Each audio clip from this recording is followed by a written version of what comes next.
Doma Sports Talk, worldwide, with some news from the world of boxing.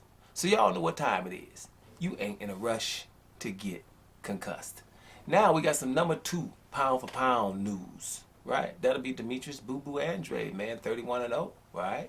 That's Boo Boo Andrade, 2 division champion, right? And pretty much everybody in boxing will tell you, probably the most avoided guy in the sport.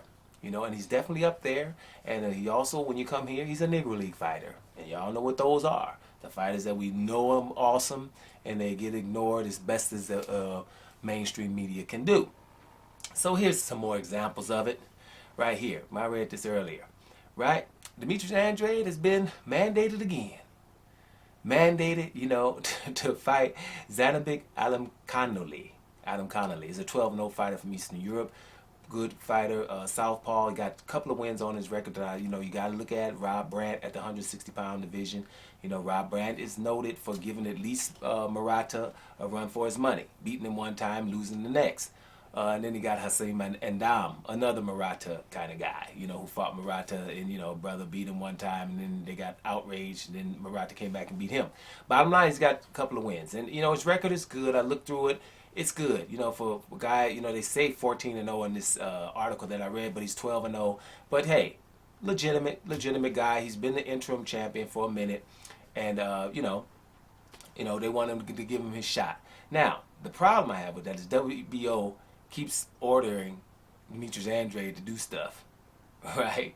And if you're gonna order Demetrius Andrade, they ordered him if he were to go up to 160. Now you gotta imagine, he's been the champion at the WBO since 2013. He was a 154-pound champion. Canelo did not want to fight him as is mandatory, right? He gets stripped because he couldn't get fights. WBO knows why he couldn't get fights, but stripped him anyway and gave the title to Liam Smith. And then Canelo fights Leon Smith instead of Demetrius Andrade when he could have fought him, right? So he was the champion 154. He was the champion 160, WBO style. He is right now. That's why they're mandating him, right? And he was, Canelo could have fought him for undisputed. He didn't do it.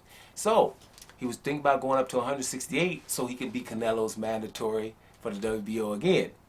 But WBO gave him a 2-fight mandate actually, but 1-fight mandate. He had to fight Zach Parker at 168, and then they want to even though my man is not for the WBO, they wanted him to fight Benavidez after that. Zach Parker and then Benavidez, and then we could talk about Canelo.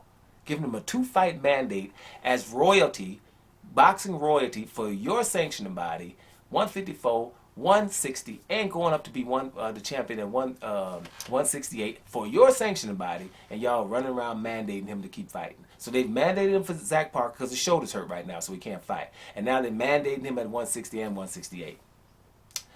The problem I have with that is simply, in lieu of us finding out that the WBA is definitely corrupt, we know that, but we know the WBC is corrupt too. We think that basically sanctioning bodies need to just basically get up out of the program because they're corrupt most of the time.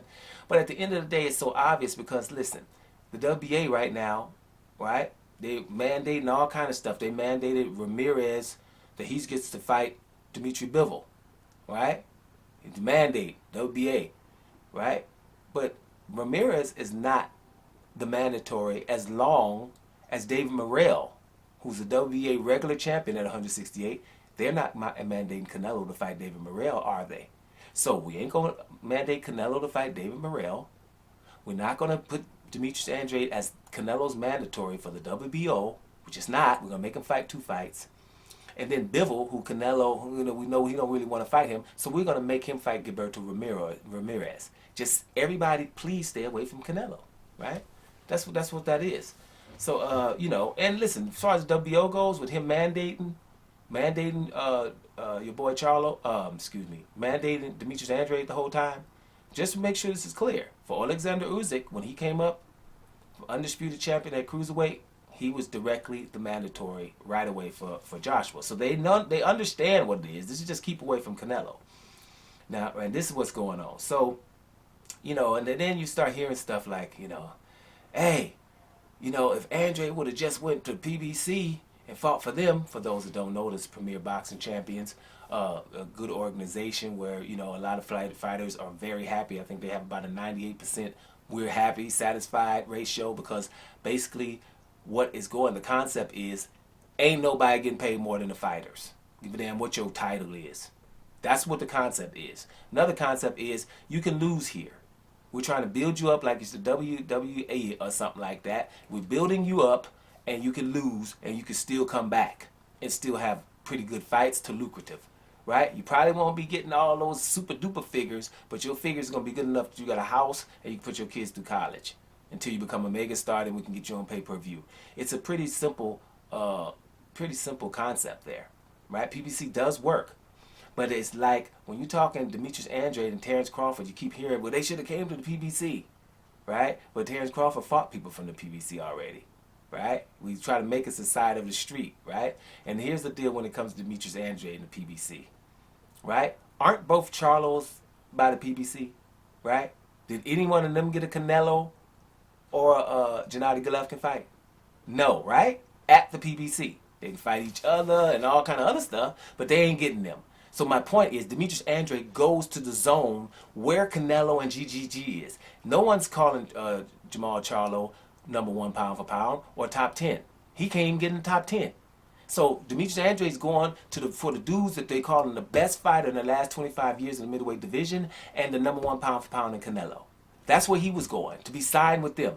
No one knew, even the people, the heads of the zone didn't know that Canelo and Gennady Golovkin was going to basically cry and tell them, we not fighting Andrade no matter what happens. I don't care how much money you give me.